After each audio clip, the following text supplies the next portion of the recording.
right there, but we're gonna do even better. Yep. So this lesson, we're gonna learn an opening because Dylan wants to learn an opening, and I think this one is definitely gonna be better than the hyper accelerated dragon that you learned and the Ponziani. Mm-hmm. One is the most popular opening in chess. You know what that opening might be? Mm-mm. The Giuoco piano, or how Mm. you like to say, Goko piano. The Giuoco piano. So this opening, also one of the oldest openings in chess.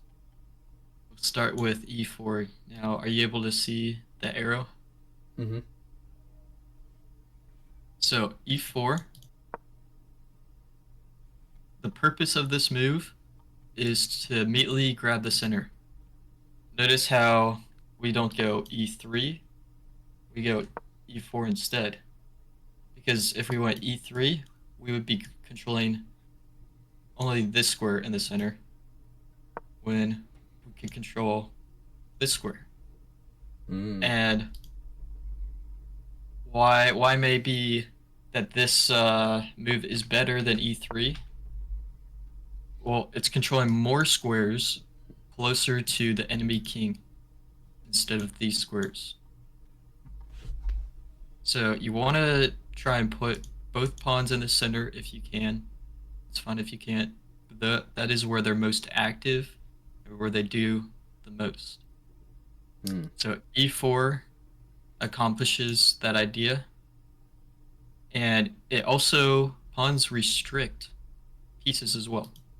And when we say pieces, we mean the knights and the bishops.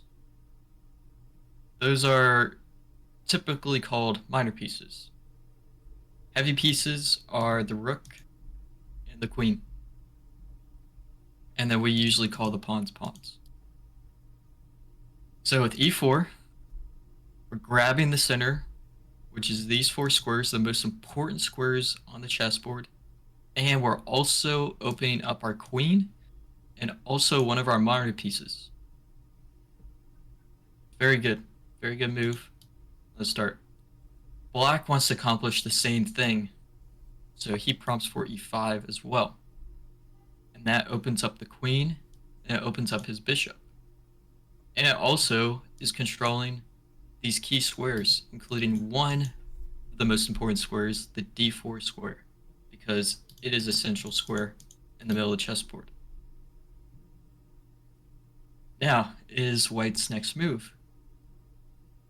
Instead of playing pawn to d4, we can't do that because of black's advancement in the center. That's why he couldn't play d5 here, controlling that.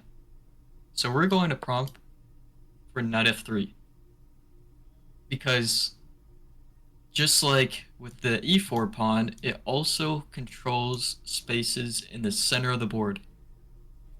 Out of the four squares in the center, this knight is controlling two of those squares. So that's really good. And it's also attacking an undefended piece, where black has to immediately respond and give up any of his plans to defend this pawn right here.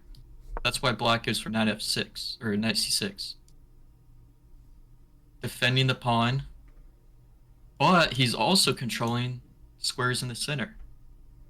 So it's a trade-off. White's on the attack and black's on the defense. So because we played e4, we opened up which two pieces, Dylan?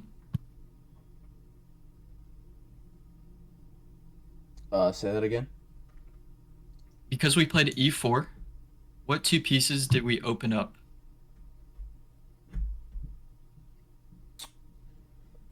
Bishop and queen. Bishop and the queen.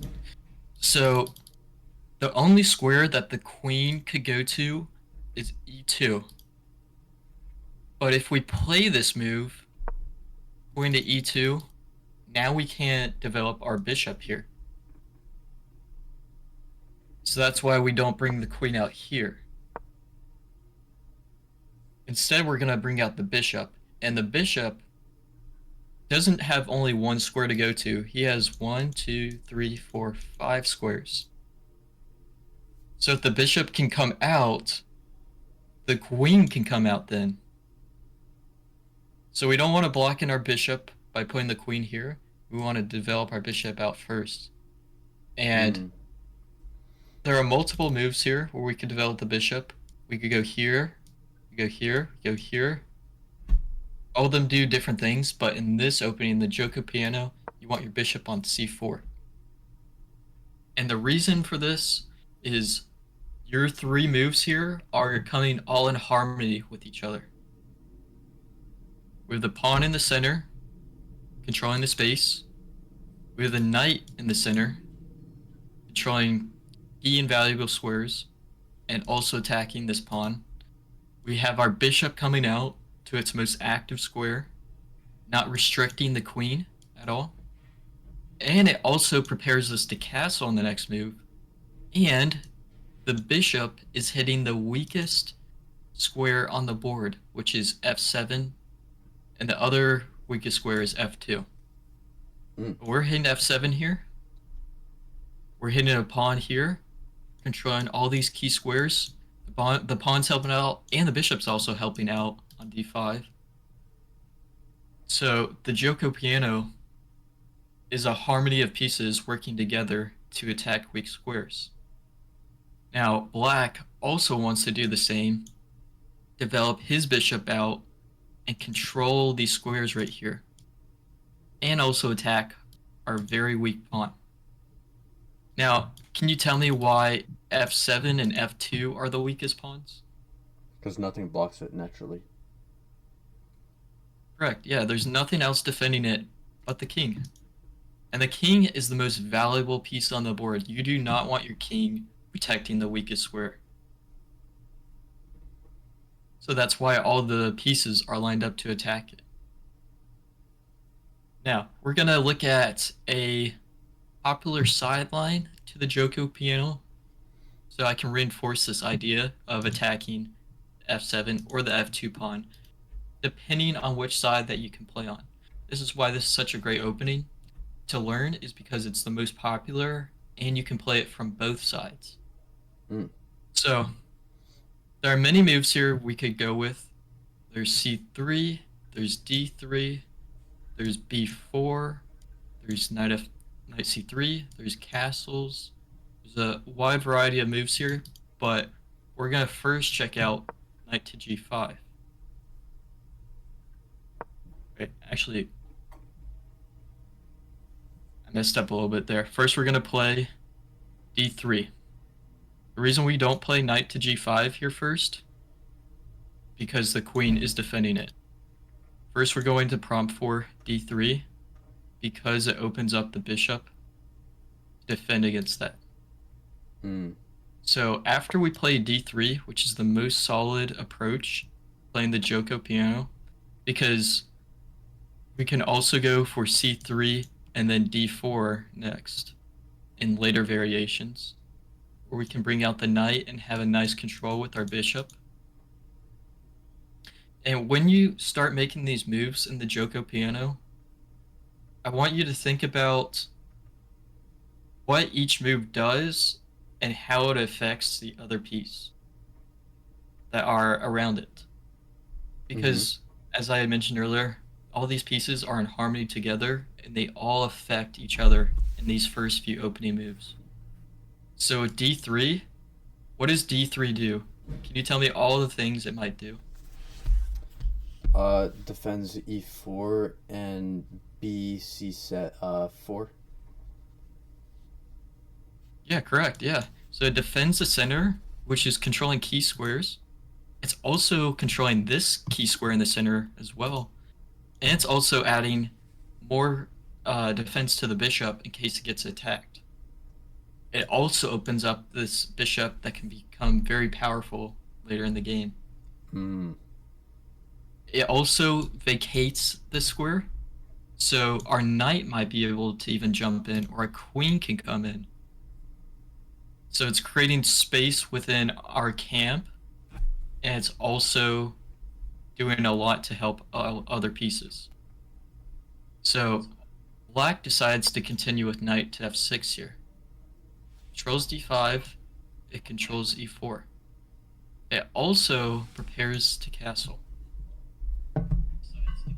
Now, because knight to f6 has been played here, we have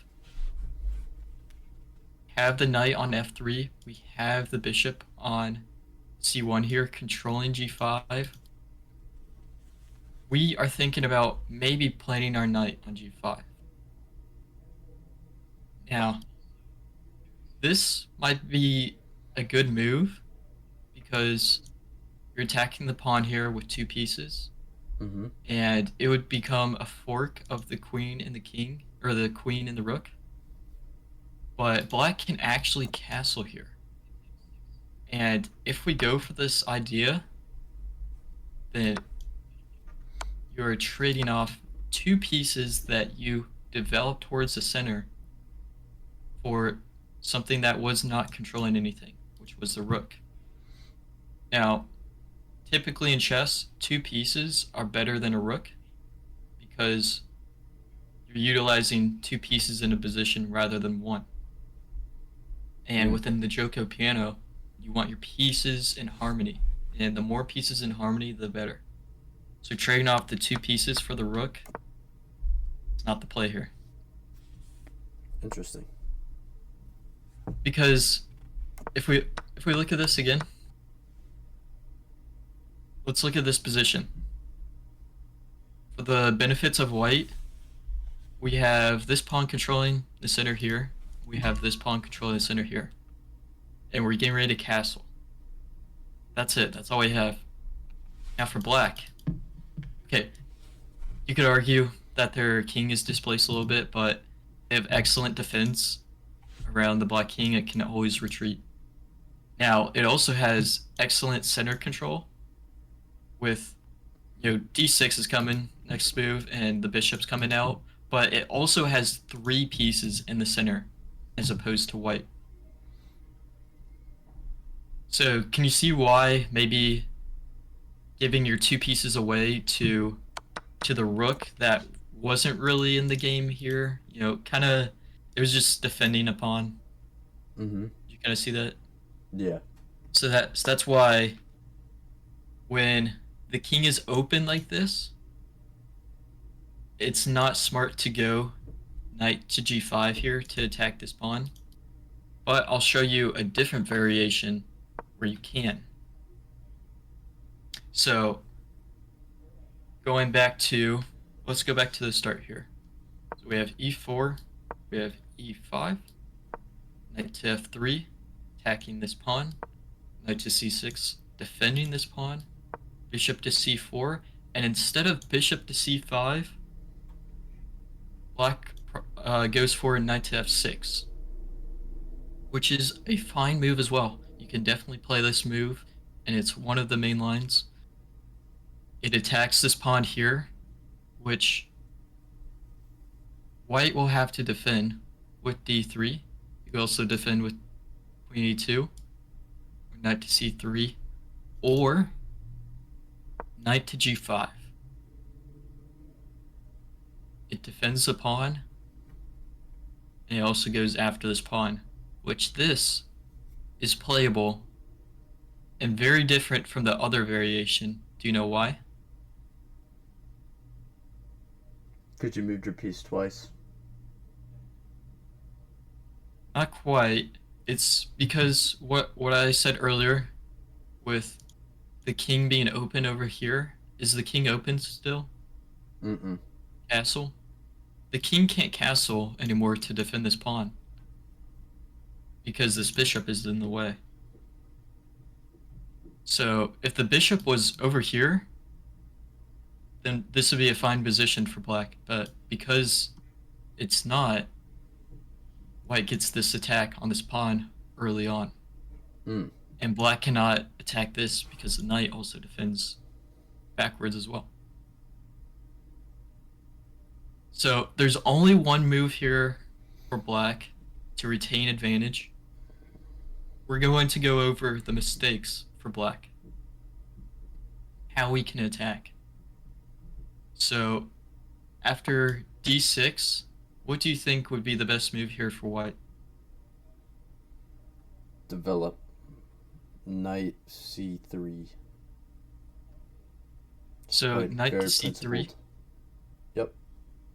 It is a principled approach to developing, but black can come in with bishop to e6 and stop your massive attack on the f7 pawn. I mean, sure, you could win a pawn here, but your knight is going to have to come back, and black has a pretty nice position to play in with a queenside castle.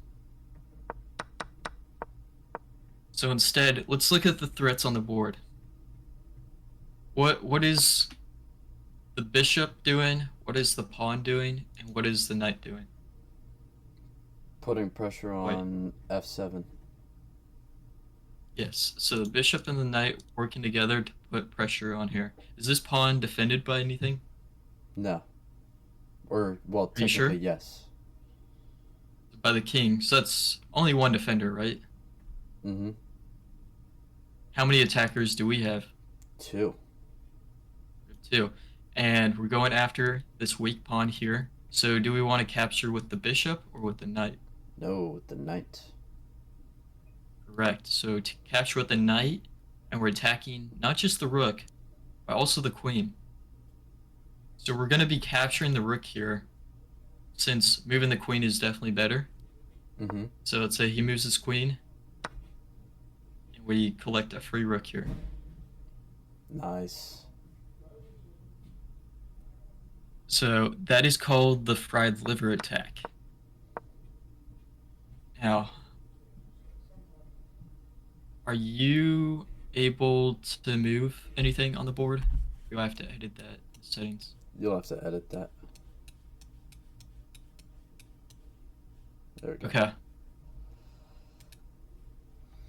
Okay. Show me the Giuoco piano.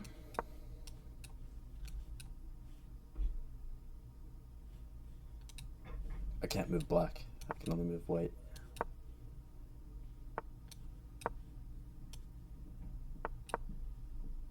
Very good, very good. So that's the Giuoco piano right there. And so what you're technically playing at the start is the Italian game, but once you play bishop to c4, that's the Italian game, and then when black develops their bishop out, that's the Giuoco piano. We can also transpose into the Giuoco piano. I'll briefly show that with the variation that I was going over earlier with knight to f6, d3, and then bishop to c5. We just transpose back into the Giuoco piano, which could also be reached like this as well. You know, it's the same thing. So usually the two main moves for black after bishop to c4 is either bishop c5 or knight f6, and then you would see the ladder of that. Mm-hmm. So the most popular mainline approach, bishop to c5, and then white would go d3 here, as we discussed earlier. We're going to look at knight to f6 here, as we want to castle here on the next move. White's also looking at castling, so they're going to castle, and black's going to castle.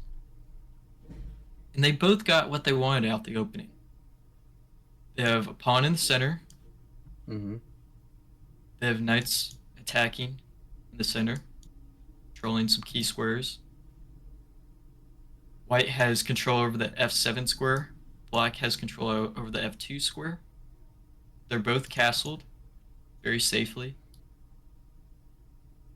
So the only difference is that white has this bishop opened up here, and black is looking to do that on the next move. So there's a lot of good moves that we can play here. A lot of them work. There's, a3, there's c3, there's knight c3, There's Ricky 1, H3. A lot of good moves here. You could pick a move. Pick a move that feels right to you.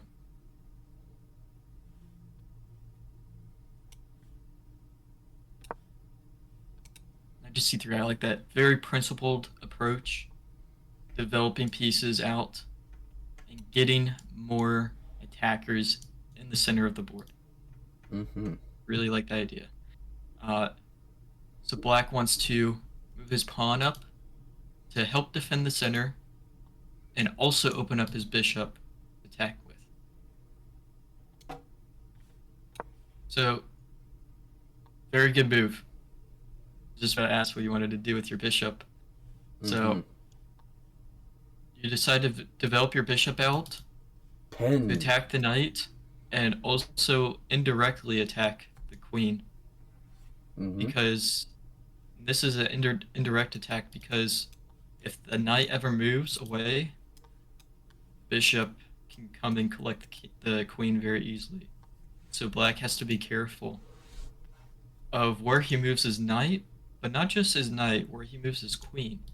Because if black decides to move the queen away and eliminate this pin, then white can easily chop off the knight and ruin black's king side, which can develop into an attack later on black.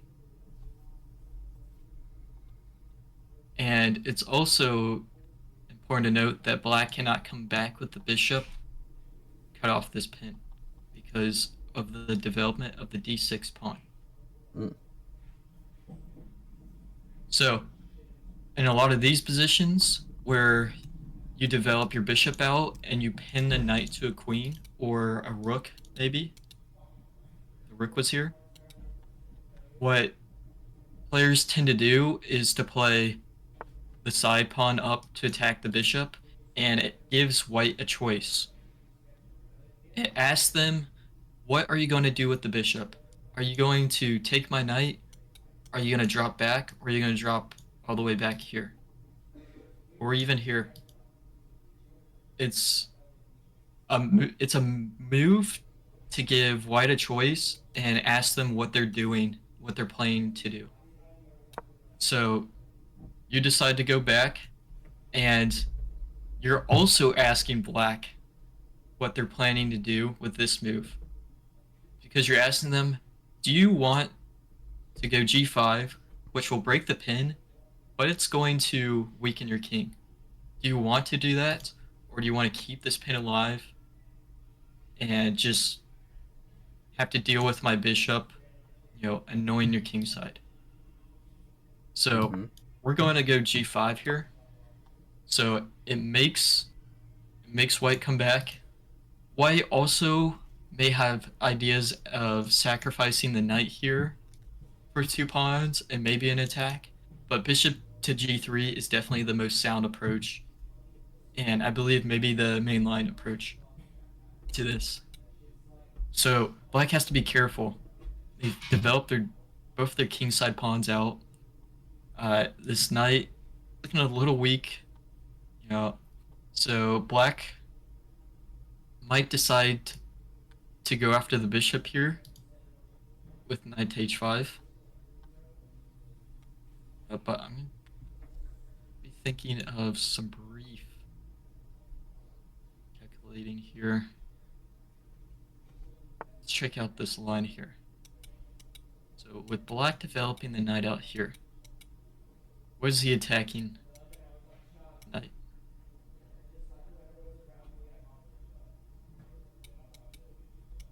Do you know, Dylan? Mm-hmm. What is the knight attacking right now?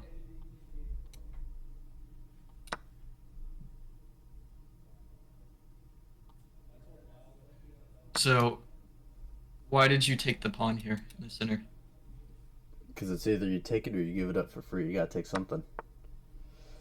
So why are you giving it up for free? Because if not, it's gonna be taken for free. So what does for free mean? It's taken for free. It means that they take it, but then I'm gonna ruin my structure, which I don't want. So The choice of bringing the bishop back to here and having to deal with g5 and putting your bishop here, by playing this move to come back, you know that there might be a chance where you have to ruin your pawn structure here, but it's actually not that bad because black actually he pushed his pawns here above his king, so he ruined his pawn structure first. And okay, let's say you play king queen to d2. You have more. You have a pawn captured towards the center, which is a principle in chess. Most of the time, it is better to capture towards the center rather than away from the center because the center is where you have more control over the game. The more pawns you have in the center, the more control you have. So taking this bishop on g3 with this pawn is actually not that bad for white at all. Um, and it's definitely better than sacrificing your bishop for a pawn here because you're losing a bishop for a pawn.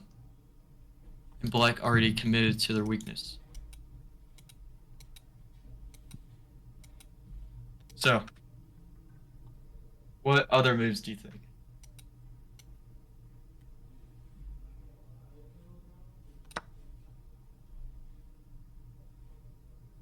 See, I like the idea of that move. So you're grabbing the pawn, and you're also opening up an attack on the knight here. The downside of this move is that the queen can capture and also defend the knight, unfortunately. Mm. But I'm curious to see what about capturing this pawn here? Because, okay, what if we get knight captures back and we capture the knight here? Now we're up a pawn. But we have to calculate even deeper. So let's say the knight captures here. And now it's attacking the rook. Should we capture the knight? Or can we do something even better?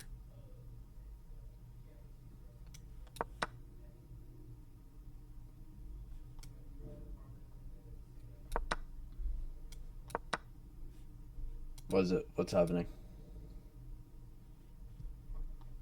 So think of the piece you already have committed here. And the knight that's attacking the rook. Should we capture the knight here? Or maybe do something with this knight? Do something with the knight, but every time I place it, it just moves it back. Well, with white? Yeah. I'm gonna make you. But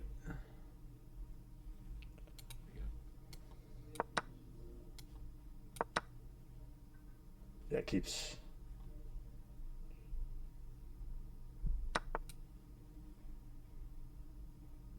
You able to capture this pawn right here? There we go. Now it looks like it just worked. It's not letting me make the second move. Oh, are you trying to do this? No. What's the move? Tell me the move you're trying to do. Knight g6. G6 here. Mm-hmm.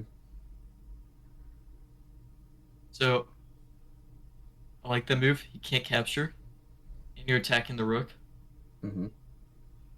So let's say he decides to capture rook, capture his, takes back, takes back, and now once we look at it, he's up 2 points. He's up a bishop for a pawn. Hmm. So that's where we have to calculate all of these trades. I like this move, but there's also a move where it includes this idea as well.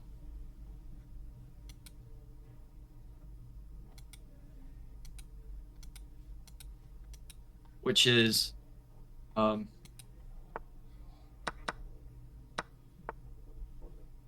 after knight takes, we have knight takes c6. And this is even better because it attacks the most high priority piece. Right now they're attacking our rook, but we're attacking their queen. And we just captured a knight. So if Mm. they take our rook, we take their queen, and now we're up 5 points of material.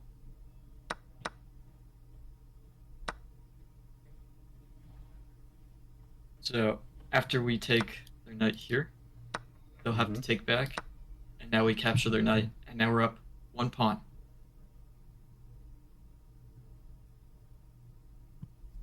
Mm.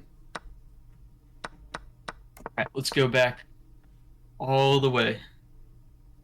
Alright, I'm gonna play as black here. Show me the Giuoco piano as white. Sorry, the screen's inverted for me, so this is weird.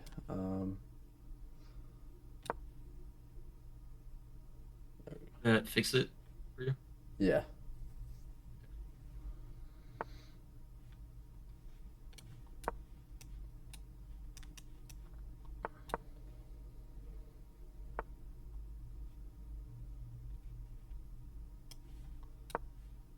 There you go. Like these moves.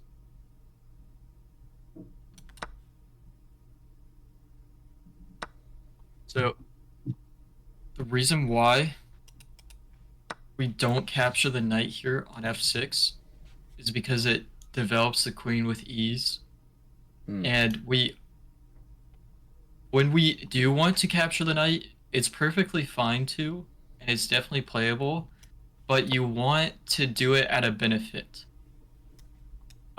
Because, okay, yeah, knight c3 is good, but first, let me explain this. You want to capture the knight while you're under contention. So you want black to make a weakness first with their king side, or if you have a bishop here pinning this knight to weaken their queen side before you take the knight. Mm. So you want them to first make a weakness, and then you can take the knight instead of you just taking the knight for free. You know what I'm saying? Mm-hmm. So yeah, knight c3, definitely good. And this is the Giuoco piano with all of your pieces developed, your king side castled, you have your bishops out, you have control of the center. And the great thing about this opening for continuing the game, there is a wide variety of moves that you can do. You can do h3 to prevent this pin, which I think you might like and enjoy the most. So whenever they play this d6 move, always be aware that the bishop is opened up and can pin you. So Mm. I always like to do that before I castle to prevent this. But castling is also fine here, and it's also fine to allow this move because you can continue expanding on the queen side and getting your rooks out. Maybe go h3 here, and maybe you could be the one to attack him and go after his pieces. Mm. So you can do a lot of stuff in this variation, which I think you would enjoy the most instead of being like honed down on you have to do this move, this move, this move, which is going to be just terrible for you because you have to learn so much at such a low level. Even knight to d5 is a really good move here because it puts pressure on the knight on f6. So, like, and they can't capture it; they would lose their queen. So even Mm. like moves like that are pretty good here. So, do you feel confident to employ this in your games? Yes. Yes, I do. I feel like I've got the opening principles down fairly well. I think you're ready for a rapid game, 10-minute game. You think so? I think so. Watch you. All right.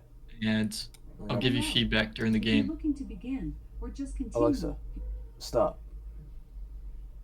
She's going crazy over there in the corner. All right. I shall play one game. Good. I'm in. We must get white.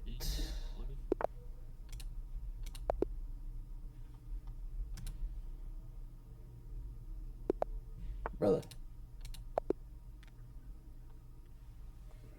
I need to get white. Keeps giving me the black side. I can't even practice what I'm learning. There we go. Alright.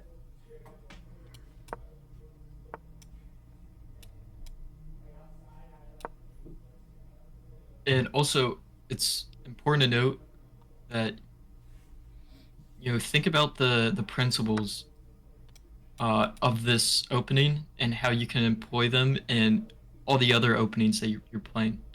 You know, I'm looking at your game. Yes, you're not playing the Giuoco piano, but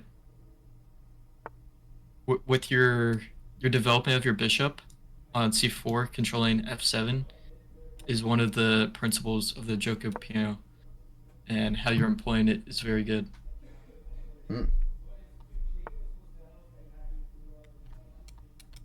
And also, as long as you're below like 1200 rating, it doesn't matter if you're down a piece. It's so winnable at your level to just keep playing on.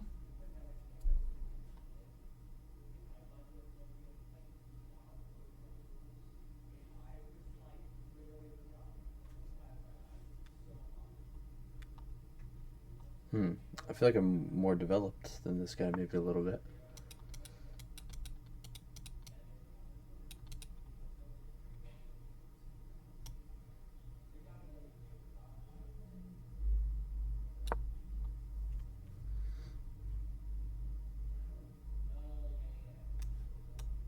I mean, that's undefended. What do you take right there? Pawn. Do I really care about that? I mean, not necessarily, right?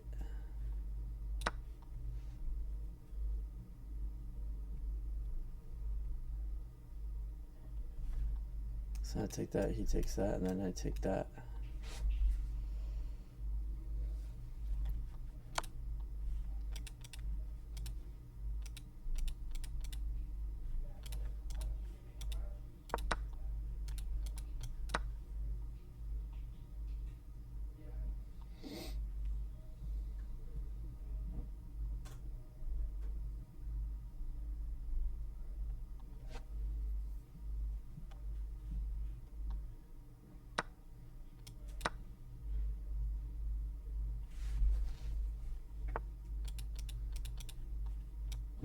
Hmm.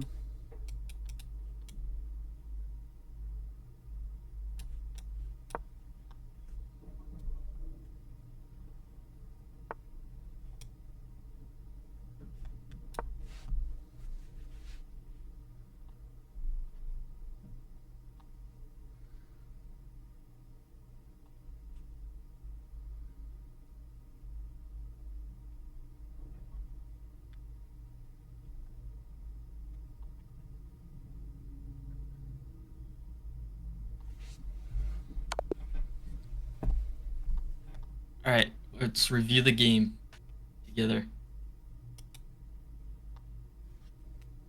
Copy this PG in. We're gonna go to the classroom.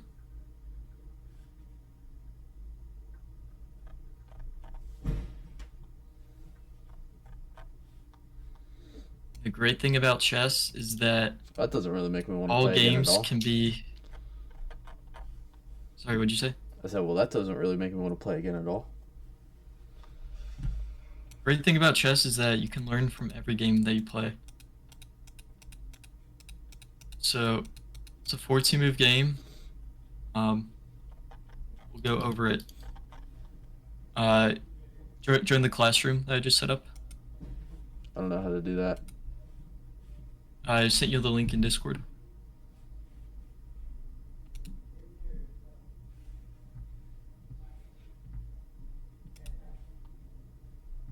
All right, so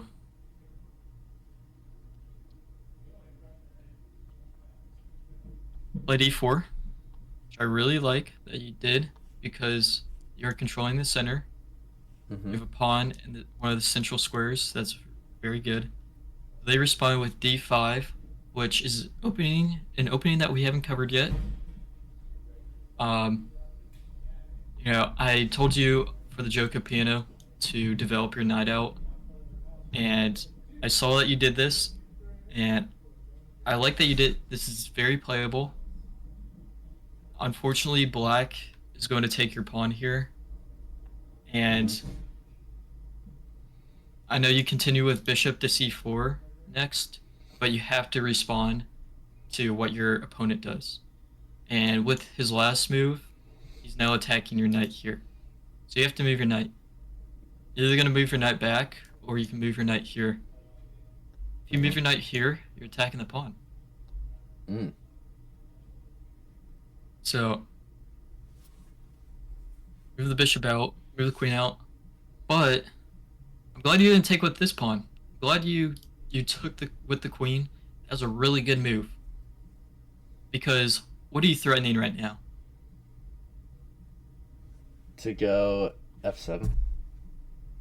Queen to f7, checkmate. That's what you're threatening. That's good. It's good to set up threats like these at your level. Unfortunately, though, you develop his knight out and defend it against checkmate, which is a really good move. Now, I also like put a pawn in the center, but is it defended? Mm-mm. Not. The queen can just come in and also put an attack on your bishop. So maybe d3 could be better here because it defends the bishop defends it, and you also get the bishop out. But he goes knight to c6, and bishop to e3. I like the defense with it, but we also have to think about how many attackers does he have to this pawn here. That's 2. Mm-hmm. Another move you could have done is c3, which it's only one defender to the pawn, but it's a pawn adding protection to a pawn. So he would lose out to a pawn. You know what I'm saying? I think so, yeah. Be a bad trade for him. But I like your thought process with bishop to e3. So he goes here, attacking your queen. I like you moving your queen out of danger. That's very good. And he goes g5 here. So how come you didn't take this pawn right here? Instead, you went here. Mm-hmm. Did you think it was just defended? Yeah. Kind of move? Yeah, that tends to be one of my weaknesses as well. You tend to trust your opponent a little too much sometimes, and you don't realize that they blunder. Sometimes you gotta think to yourself, like all the time on each move, is this piece defended? Is there a tactic in this position? That's what you have to think about. Instead, you moved your queen away. So he grabs the pawn that only had one defender here, but then you grab the pawn here that had no defenders, which is good, but what is black threatening here in this position? A fork.